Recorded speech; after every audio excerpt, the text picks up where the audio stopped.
Hey, Slater Crusaders, America's the greatest country in the world. Thanks for being here. I want to take some time here and have a little Trump presidency post-mortem. So first of all good things must come to an end. Let's not be sad it's over. Let's be happy it happened. Because don't ever forget, Trump prevented Hillary Clinton from being president. He deserves a special place on Mount Rushmore for that alone. Hundreds of years from now, families will go to Mount Rushmore and little kids will say, Daddy, why is President Trump up there? Well, honey, son, he prevented Hillary Clinton from becoming president. Is that all he did? That's all that really matters. My assessment of the Trump presidency, he did some spectacular things. Absolutely outstanding and astounding things. He did some okay things. And he missed a lot of opportunities, which are super frustrating. Like, why is there still a Department of Education, for example? All right. For the love of Pete, can we get rid of that? And a bunch of other things. I think people expected, me too, Trump to be like a Samson figure and go to DC and just tear down the whole temple, just be the wrecking ball. And maybe he knocked over a couple tables. But bureaucrat Biden and his whole team, they're just going to pick the tables back up and move on. If the goal was to drain the swamp, maybe Trump lowered the water table a couple of inches, but it's a deep swamp. My main point is, do not get sucked up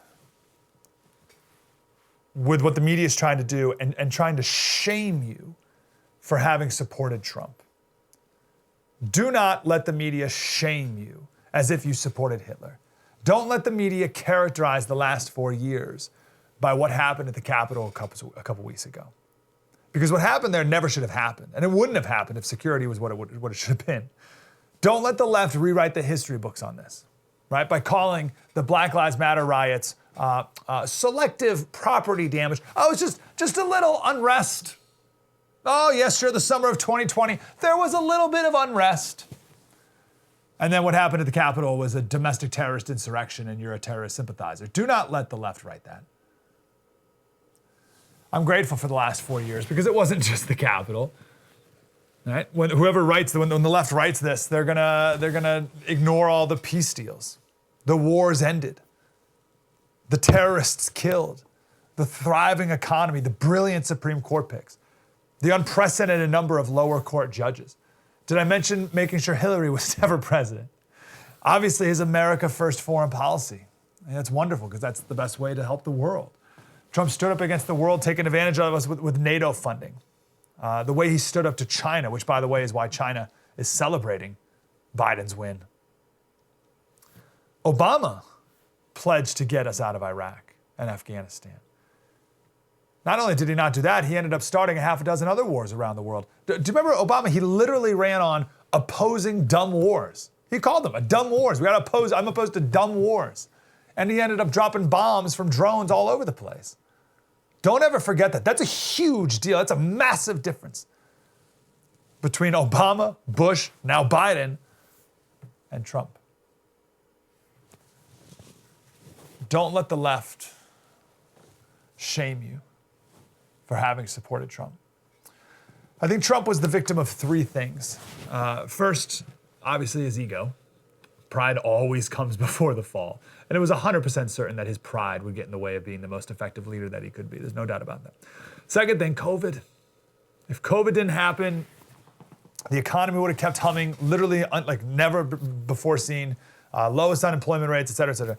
Nothing could have overcome that. Nothing Biden done could have overcome a thriving economy, which we were having and would have had if it weren't for COVID. And then if there weren't COVID, there wouldn't have been an excuse for universal mail-in voting. So if it wasn't for COVID, Trump would be president. Again, I'm pretty certain of that.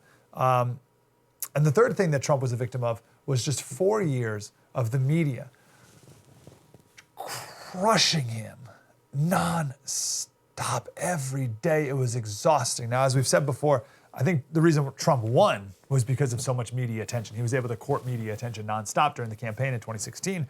That's why he won, and I think this is why he lost. Live by the sword, die by the sword. But it was just mass hysteria. The media tormenting and abusing the American people for 4 years. And everyone just wanted it to stop.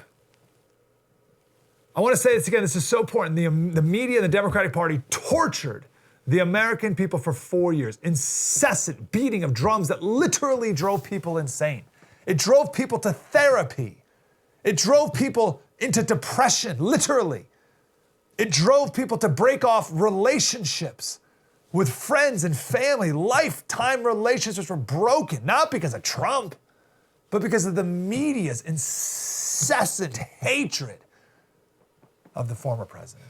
And it wasn't necessary at all. Someone at Salon.com, and Salon.com's crazy, but this is just a good example. The headline was something like, Donald Trump started no new wars, which again, you'd think would be something we celebrate, but he's one of history's biggest war presidents.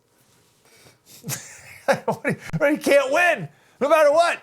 The argument was that, yeah, sure, he started no foreign wars, but he started a war at home by attacking Democrats in the press. Please. If there was an alternate reality running parallel to ours, where the media acted like normal people and treated Trump like a moderate New York City Republican, like they've always treated him and loved him for his entire life prior to 2016, where of course they would disagree with things and be hard on him for certain things and all that, yeah, there'd be a totally different world, but the hysteria was totally unprecedented. Even with COVID itself, right? As we've talked about many times before, in the very beginning, Trump took COVID very, very seriously. And what did the media do? Oh, you're racist. Oh, you're xenophobic. Come on down to Chinatown, everyone. And then when Trump started to put it in a little more proper perspective, that's when the media came down and said, oh, it's the worst thing in the whole world, blah, blah. Trump's killing us because he's not making a big deal about it. Right?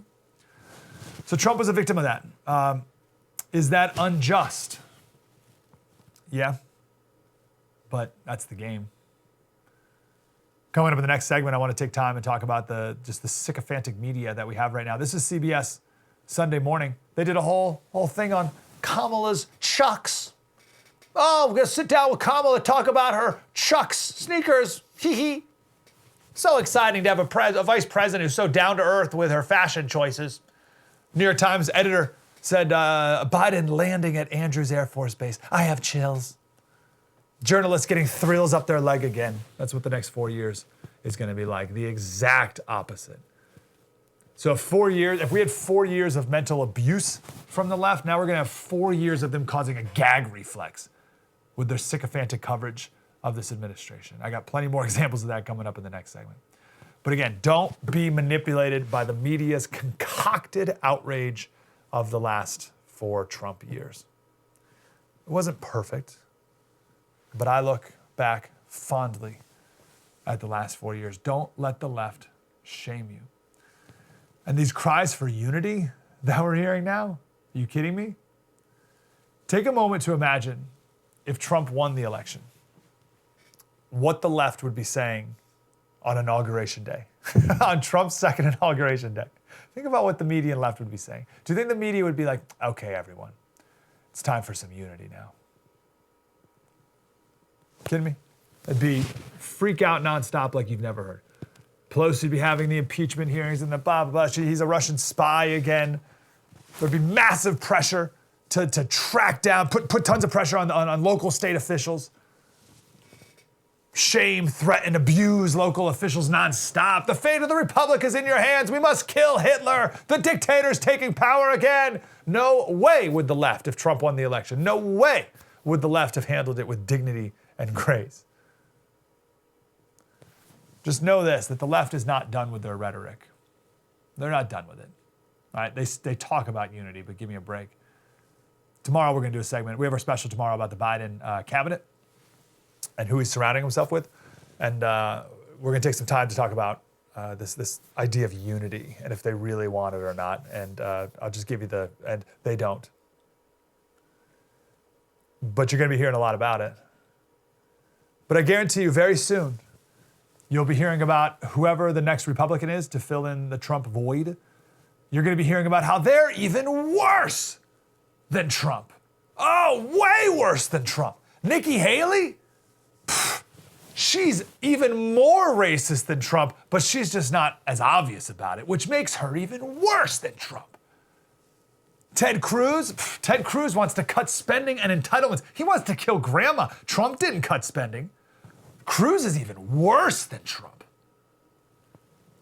Tim Scott, he's way more dangerous than Trump because he's a traitor Uncle Tom. Tim Scott hates black people. He's even worse than Trump. I mean, at least Trump won awards from the NAACP before he was president. Trump actually liked black people. Tim Scott hates his own kind. Ben Sass will never sign a bipartisan bill. At least Trump tried to work across the aisle on different issues. Ben Sass is even worse than Trump. Kristi Noem, she's internalized the patriarchy. Sure, she's a woman, but she's even more sexist than Trump. You know, the fact that she hates women as much as she does is even worse than President Trump hating women. You'd expect it out of someone like him, but out of a woman, a fellow woman? Wow, she's even worse than Trump. So, get ready for that. The media already played this game with Pence during the first impeachment. Pence is even worse than Trump because he actually believes this dangerous, hateful Christian rhetoric. Trump was actually a very pro-gay president. Mike Pence hates the gays. The left is not interested in unity. They're interested in winning elections. To that, you got to give it to them. They'll do whatever it takes to do it. True story. Mike Slater. Coming up next, I got all these examples of what we got coming up next 4 years when it comes to the press corps really speaking truth to power. True story, Mike Slater. Spread the word.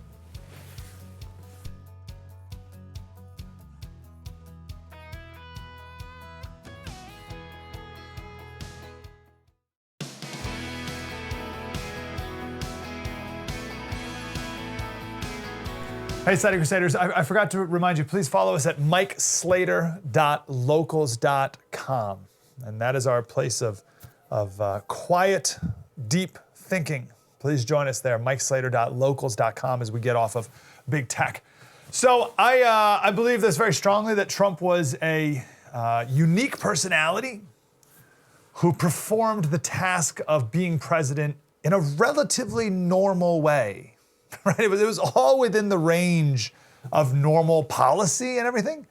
But as we said in the last segment, the media just tortured the American people. Everything was Hitler. Everyone was Hitler. Everything he did was the worst thing ever. Kids in cages at the border is one, right? It wasn't even a detention center. It was concentration camps, right? For the love of Pete, concentration camps. But Obama and Biden filled those cages and detained those kids. And Trump got rid of the cages, but it doesn't matter. It was just non-stop, incessant. I'm not exaggerating when I say it drove people insane. I said this in the last segment. It drove people to therapy. It drove people to depression. It drove friends and families apart. And it wasn't Trump who did this. It was the media's exhausting amplification of everything that Trump did. And we have a million examples of the constant outrage, right? It was 4 years of mental abuse on the American people from the media. 4 years of abuse. And honestly, it's the Democrats, like Democrat people, who should be the most ticked off at this, because your party and the media, who's owned by the party, abused you. They abused you the most. Every day, sleepless nights, waking up, turn on the news, and just constant. But don't worry, as this is what you're going to get now for the next 4 years. He's only been president, like these stories here, he's only been president for like a couple hours. How about this one? This is the New York Times. A person close to the president-elect said that Mr. Biden and his wife, Jill Biden, engage in regular morning negotiations over who gets to ride the Peloton first. Most people know her as Jill Biden, but to some, she's Dr. B, the compassionate and challenging educator who went the extra mile. That's Washington Post. CNN Politics, Joe Biden, Kamala Harris, drop a playlist for your inauguration watch party. I will never forget this clip right here. This was, the extra context was during the campaign. This was directly in the middle, smack dab in the middle of the Hunter Biden story. Here. Mr. Biden, what flavor did you get? We got one vanilla, one chocolate, but I wanted to get what we call black and white, so we're going to move it. In other words, we're going to split it. The tone, the Mr. Biden. What flavor did you get? This is Refinery 29, which is a part of Vice. It's like a fashion blog. Dr. Biden's bringing American fashion back into the White House, starting with this subtle, sparkly coat. There was a literal supermodel. The First Lady was a supermodel. And Jill Biden is bringing fashion back to the White House. What are you talking? Truth to power. 4 years coming of Mr. Vice President, or Mr. President, what color socks did you choose today? Every gaffe will be ignored, just like Obama smoking in the White House, right? You never saw that. Same thing with Biden's gaffes. Trump says 2 Corinthians. Every media outlet writes a hit piece about it. Biden says the Book of Palms twice in a speech. He said the Book of Palms. Completely ignored, just like when Obama said corpseman twice in a speech. I wasn't joking about the color socks, by the way. This is such a weird story. So this is Yahoo and MSNBC picked it up. Right, Joe Biden makes an unexpected style choice with dog print socks. That was written by Footwear News. But like news outlets picked it up like it was a real thing. Like it was a real story worth sharing because they don't know the difference. The head of strategic communications at CNN tweeted a picture of the fireworks display last night and said, this Biden team truly understands optics. Fireworks display. These images will inspire our friends and shake our foes. Fireworks. I guarantee you we can go back and find some firework display that Trump had and some think piece about how it was racist. And then, of course, this goes right to the top of the list. This gem from the very first press conference of the Biden administration. A lighter note, will he keep Donald Trump's Air Force One color scheme change? This is such a good question. I have not had the opportunity to dig into that today, given the number of executive actions, orders, the inauguration, a few things happening. I will venture to get you an answer on that, and maybe we can talk about it in here tomorrow. This is such a good question. Jesse made the point, Jesse Kelly, that of course you should take a second to laugh at how ridiculous that is, right? But then also take some time to think about how unhealthy this is for our country to have a media like this. And from this point forward, if you challenge anything the administration does, you're racist. Freedom of speech is a funny thing. I think of it like it's like a fiat currency, right? So the dollar, right? The dollar bill you have in your pocket, the money in your pocket, it's only worth anything because we all agree that it's worth something. If we all today decide that it's worthless, then it's done. It has no inherent value, a dollar bill. I think it costs like 7 cents to make. And it's the same thing with freedom of speech. You can shout from the rooftops, First Amendment, freedom of speech, it's in the Constitution, blah, blah. But if a majority, or not even a majority, if a certain percentage of people just decide, nah, not a thing, not a good thing, we don't want it, then it's gone. Freedom of speech is way more of a cultural value than it is the law. You can't rely on it as being like, oh, well, it's the law. Nah, it doesn't matter. If people don't see the value of it, it's gone. And the First Amendment actually says Congress shall make no law abridging your freedom of speech, right? So you got companies, publishing houses, big tech, et cetera, they're abridging your freedom of speech, and that's legal. So what we really need is a society that values freedom of speech, and we do not. Everything that makes me feel uncomfortable is hate speech. It's a microaggression. You're shaming me. You're fat shaming me. You're SLUT shaming me. Freedom of speech, it's dangerous. Literally everything is violence. Literally everything. So if you say something offensive, it's violence. Your silence is violence. So when you say something, it's violence. If you don't say something, it's violence. Whatever it is violence. And therefore needs to be stopped. We've raised kids, and adults now too, who have no value in freedom of speech. And the people who want to get rid of freedom of speech, they don't realize that they're the ones who are going to be hurt the most by it when it's gone. It's one of the biggest errors that people make when they take away a right or a freedom from people, is that they're really taking it away from themselves later down the road. I say all this for a reason. I want to quote Frederick Douglass here. He's one of our greatest Americans ever. He said, no right was deemed by the fathers of the government more sacred than the right of speech. It was in their eyes, as is the eyes of all thoughtful men, the great moral renovator of society and government. Daniel Webster called it a homebred right, a fireside privilege. Liberty is meaningless where the right to utter one's thoughts and opinions has ceased to exist. That speech of all rights is the dread of tyrants. It's the right which they first of all strike down because they know its powers, thrones, dominions, principalities, and powers, founded in injustice and wrong, are sure to tremble if men are allowed to reason of righteousness, temperance, and of a judgment to come in their presence. Slavery cannot tolerate free speech. 5 years of its existence would banish the auction block and break every chain in the South. They will have none of it there, for they have the power. But shall it be so here? Right?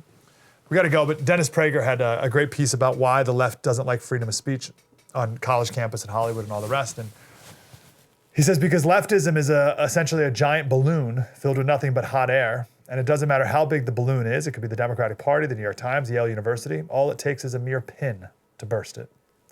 He says one articulate conservative can undo years of left-wing indoctrination in a 1-hour talk or Q&A at a college campus. And that's why none of the race baiters of today ever want to debate any conservatives, because they know they'll be exposed. I go on that freedom of speech side tangent because it's the same thing with our media. They're not interested in exposing anything. They just want to win. Check out this headline from the Daily Beast. The sub-headline in particular. Other countries have domestic spy agencies to fight extremists at home. Does America need one too? Excuse me?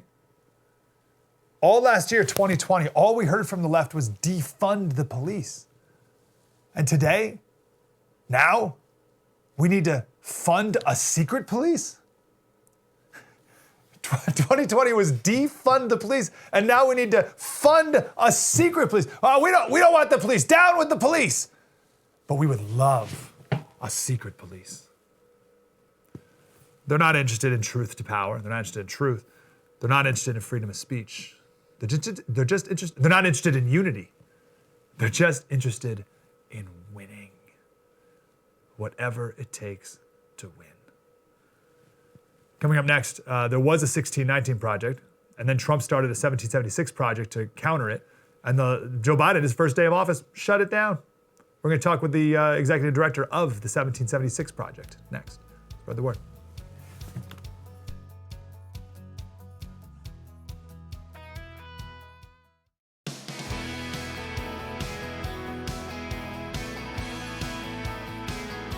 Hey, Slater Crusaders. So by now, we're all very aware of the 1619 project coming out of the New York Times. And we said right from the jump that this isn't just something that they're putting in the newspaper, but they turned it into a curriculum, which has been embraced wholeheartedly by way too many school districts across the entire country. One of the best things that former President Trump did was to create to rebuke that and to create a counter to it. And it's the 1776 Commission, and just the other day, they released the 1776 report. Now, just yesterday, Joe Biden became president, and they wasted no time in getting rid of the commission, getting rid of the report, and it's now off the whitehouse.gov website.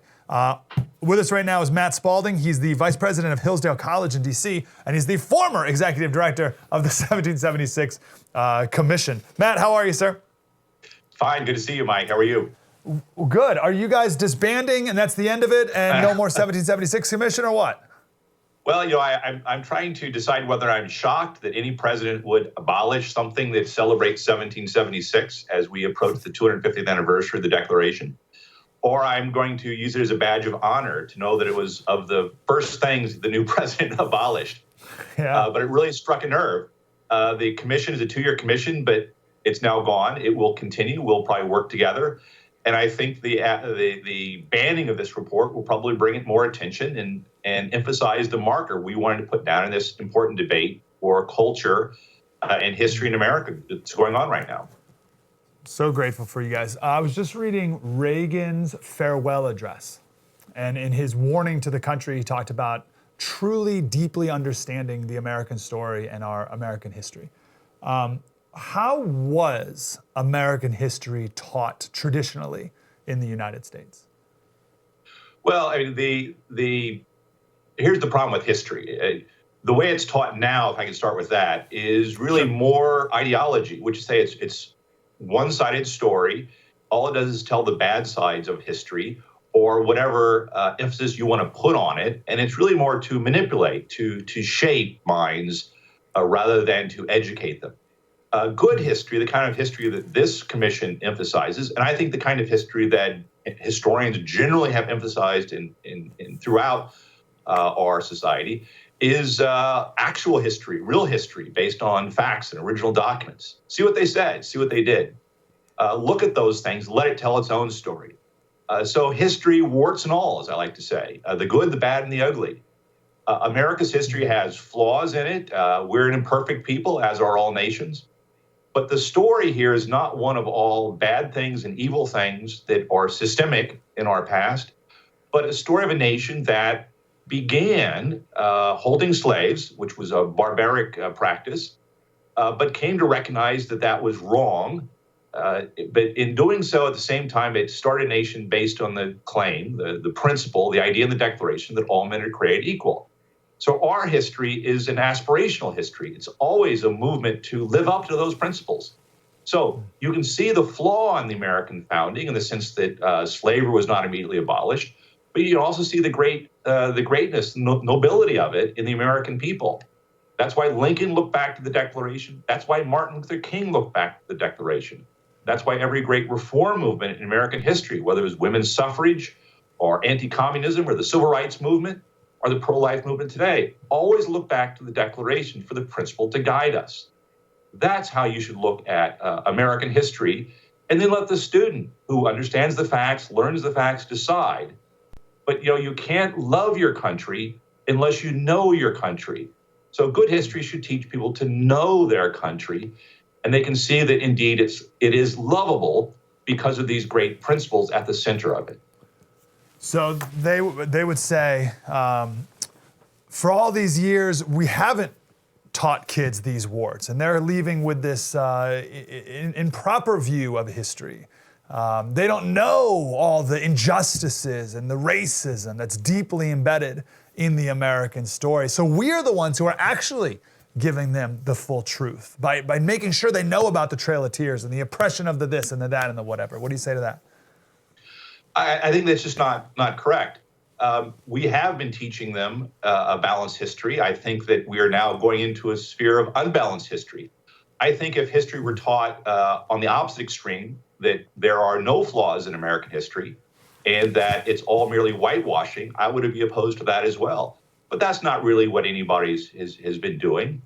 We want to present all those stories. I teach American history. I teach about slavery and the founders. I teach about George Washington, who owned slaves, but came to detest slavery and ultimately freed slaves in his will. That shift against slavery was occurring at the time of the American founding. And all these other episodes of American history, expansion, how different people are treated, what America does using its power in the world or at home for that matter, the growth of government and what it can and cannot do. All those are legitimate questions that should be taught. But you really can't teach any of that unless you teach it in light of our principles. History really is a conversation, if you will, between what we actually are and do, which is oftentimes not living up to those principles, and oftentimes appealing to those principles and living up to them, and the principles themselves. But you got to understand the principle. What is it that guides us, that makes us a people, that unifies us? And what I'm upset about or shocked about is the extent to which those unifying principles, which have always unified this nation, left, right, and center, those principles themselves seem to be controversial. And I just, for the life of me, don't understand it.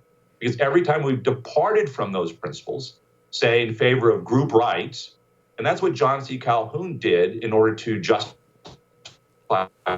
when you move from rights to group rights, you always have this problem. Who decides what groups have rights and what don't have rights?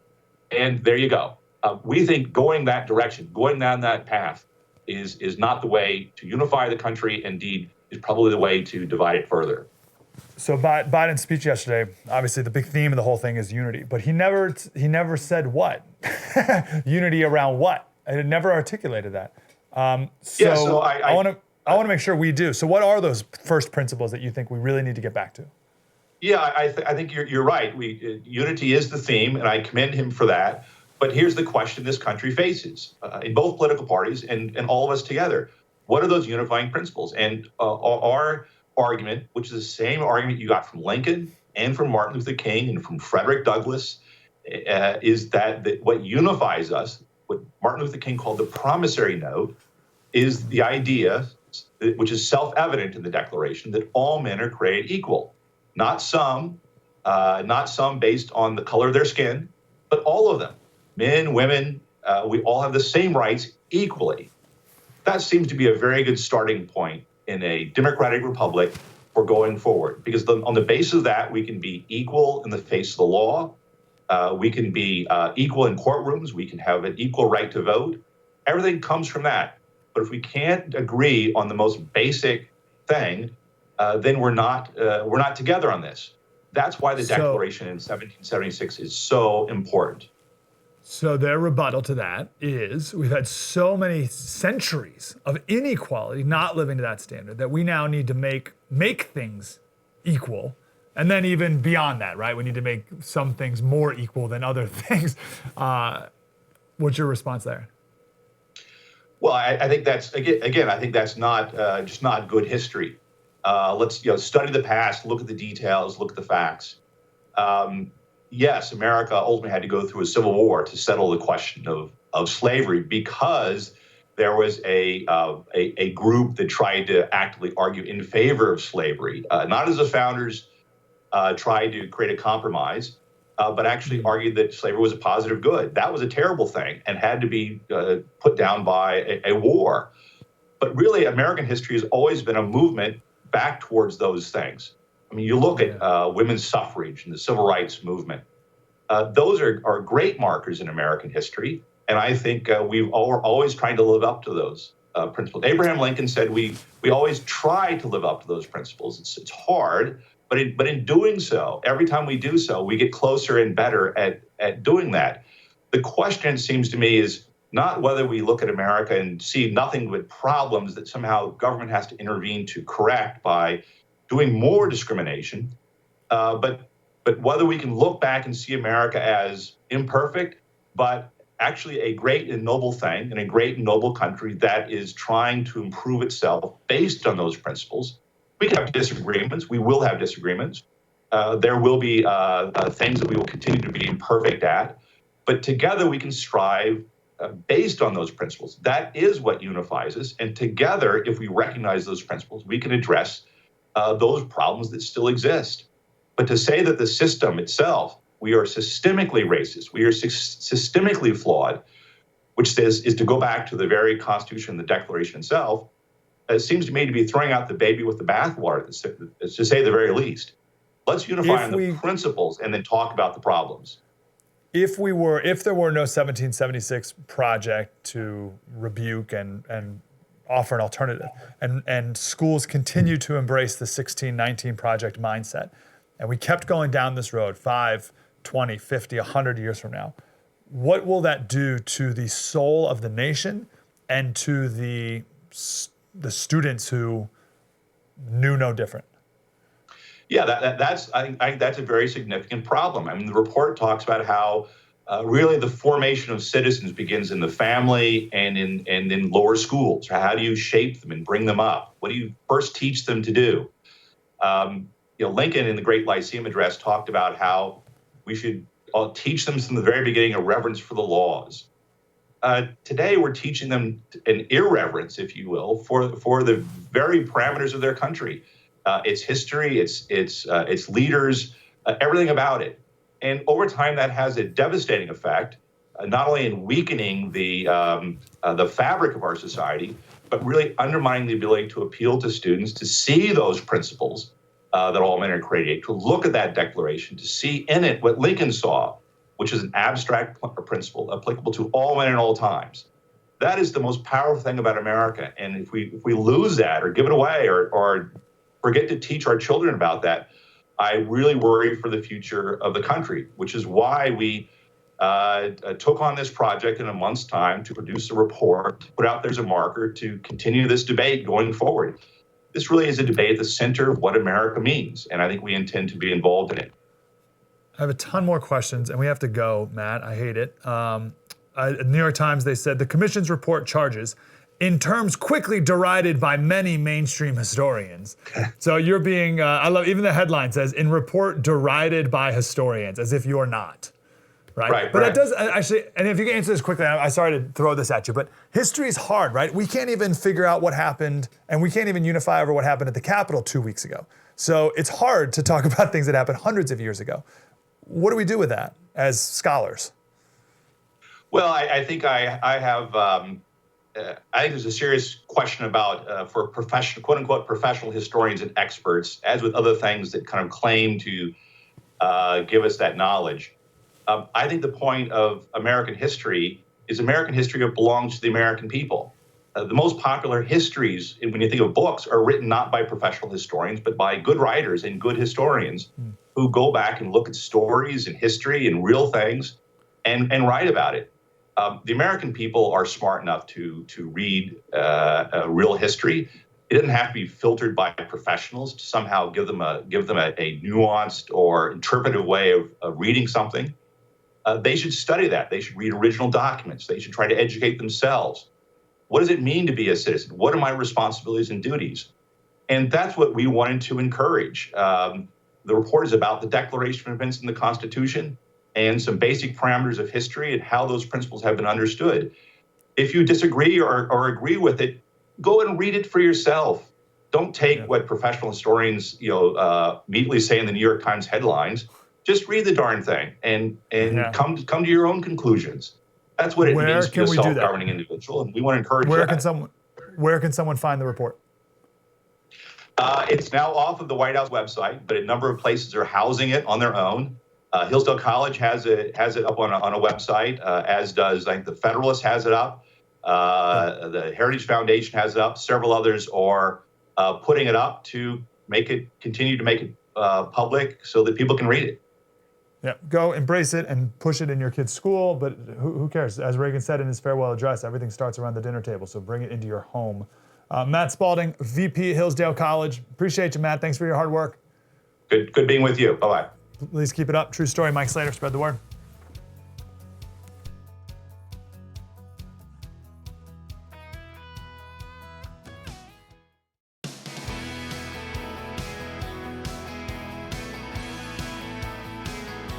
Hey, Slater Crusaders. After 4 years of mocking Trump's sin and 4 years of mocking Mike Pence's righteousness and Mike Pence's Christian faith, and obviously we know the cultural movements that are going on today against Christianity, the left has seen the light when it comes to Christianity, particularly when it comes to Joe Biden's faith. And now it's a wonderful thing, and I see all these commentators talking about how wonderful it is to have a real Christian man or others. It's like, hold on, guys. This is a little bit from Biden's inauguration where he quoted the Bible. Need all our strength to persevere through this dark winter. We're entering what may be the toughest and deadliest period of the virus. We must set aside politics and finally face this pandemic as one nation. One nation. And I promise you this, as the Bible says, weeping may endure for a night, but joy cometh in the morning. We will get through this together. Psalm 35. Reverend Ben Johnson is here. He's the executive editor at the Acton Institute. Reverend Johnson, how are you, sir? Wonderful to be with you, Mike. Great to talk to you. So I'm always wary of people misquoting the Bible, as we should be, right?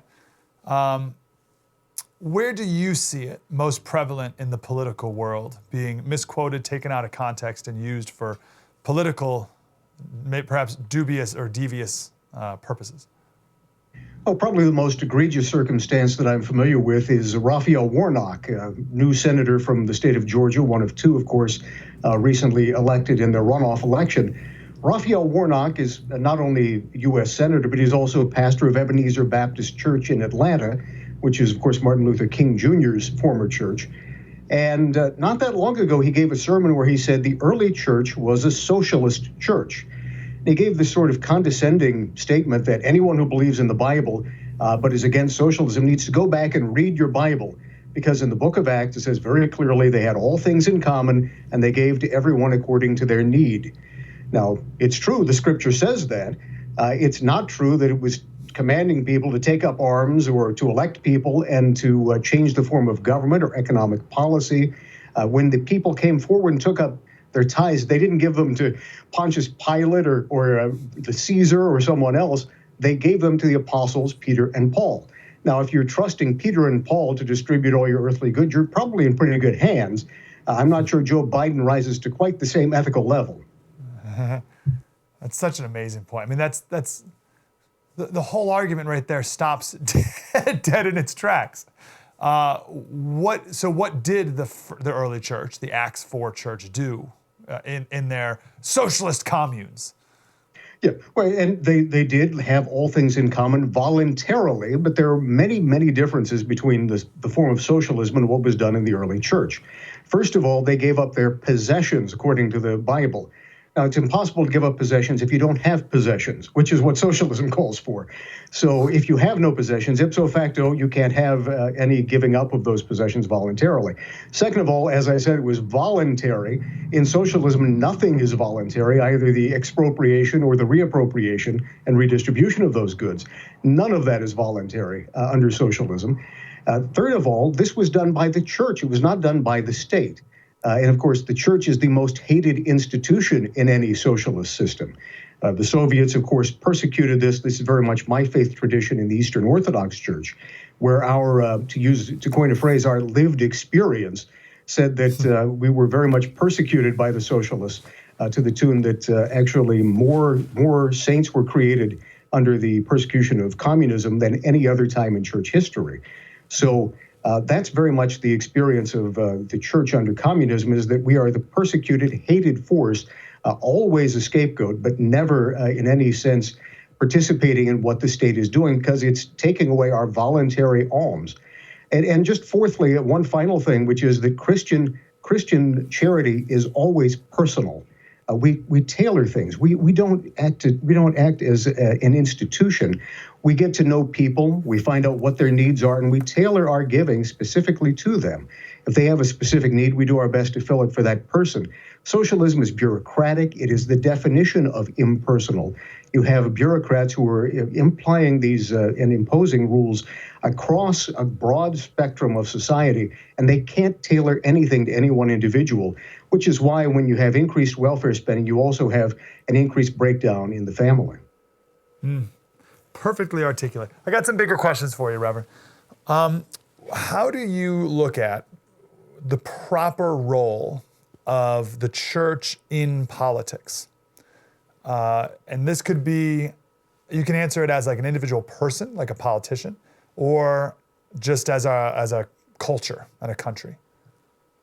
Well, in the United States, the role that the Founding Fathers intended for religion to play was that it had to create the culture.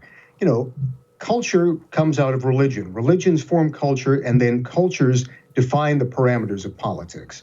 And so we were intended to be a religious society, a virtuous society, and that virtue that is taught by the Christian religion, which is, of course, the predominant religion in our society, but also by Judaism and other faiths, is supposed to assure that we have self-governance. And only a religious and a moral people can continue and sustain the U.S. Constitution in its form of limited government. Either we have self-government or we have impersonal external government that ends up tending toward tyranny.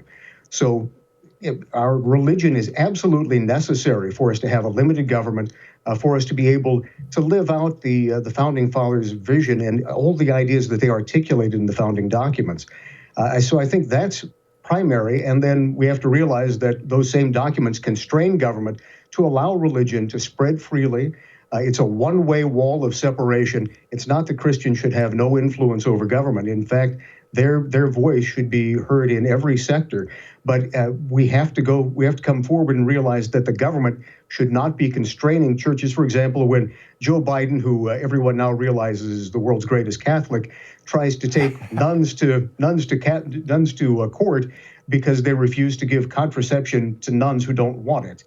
That implies that perhaps they are not the world's greatest Catholic. If you're a Catholic and you're taking nuns to court, you're doing something wrong. That's such an amazing point that religion comes first, and out of the overflow of religion or from religion comes culture, and then culture, I think politics is downstream of culture. So it goes religion, culture, politics. I'm just thinking this through, Reverend, and help me if I'm getting this right. If culture comes first, or philosophy and human ideas, if that comes first, then that creates its own religion, right? And not our religion, not the religion, but its own secular religion, if you will, which then creates a whole bunch of other problems as well. Am I thinking about that right? Oh, you're absolutely right. In fact, I wrote an article for our publication called Religion and Liberty. The article is called How Socialism Creates Atheism or Causes Atheism. Forgive me, I'm forgetting the title of my own article. But essentially, there have been several studies that have found that as people put more and more trust in government, their belief in God decreases. In fact, they even found the exact dollar amount that if you increase government spending, it decreases belief in God by that percentage. They found an exact one-to-one, what they call a hydraulic relationship from researchers at Duke University, among several others. So, and by the way, this is why the left focuses so concretely on cultural issues. You know, Hollywood was the first place to take this over, and then you see the spread of critical theory in academia, and of course, socialists have been the primary drivers of academia on campus for generations, longer than either of us have been alive, or probably both of us put together. William F. Buckley was talking about this in the 1950s in God and Man at Yale. So this has been part of the ongoing march through the institutions, which Antonio Gramsci talked about in his writings. And ultimately, when they change the culture, you change the religion, and that will end up changing the politics. And we're now experiencing the third level, the third wave of that, as the politics is gradually changing. And I think Raphael Warnock really encapsulates that, because he's preaching what I consider to be a misguided Christian gospel, misbegotten social gospel or socialist gospel, in place of true salvation, and then taking that as an influence to his politics. Yeah, so where we have been wrongly focusing on culture, which changes religion, which affects politics, would we say that we need to get back to the true gospel and the true religion, which will then have downstream effects on culture, and then politics will reflect that? Yeah, that's the flow. Reverend, we got to go. I hate that I hate this. I want to talk way, way more. Can we please do it again, sir? It would be an honor. I love what you're doing here. I love what the First is doing, and may God bless all your good works. Reverend, I can't wait to talk again. Let's do it next week. I don't even want to wait. Reverend Ben Johnson, and the article that he was speaking of was How Socialism Causes Atheism from the Acton Institute. Reverend, thank you, sir. Well, thank you, and anytime you want to ruin your ratings, have me back. We'll do it, sir. That's it. We got to go. Mike Slater, spread the word.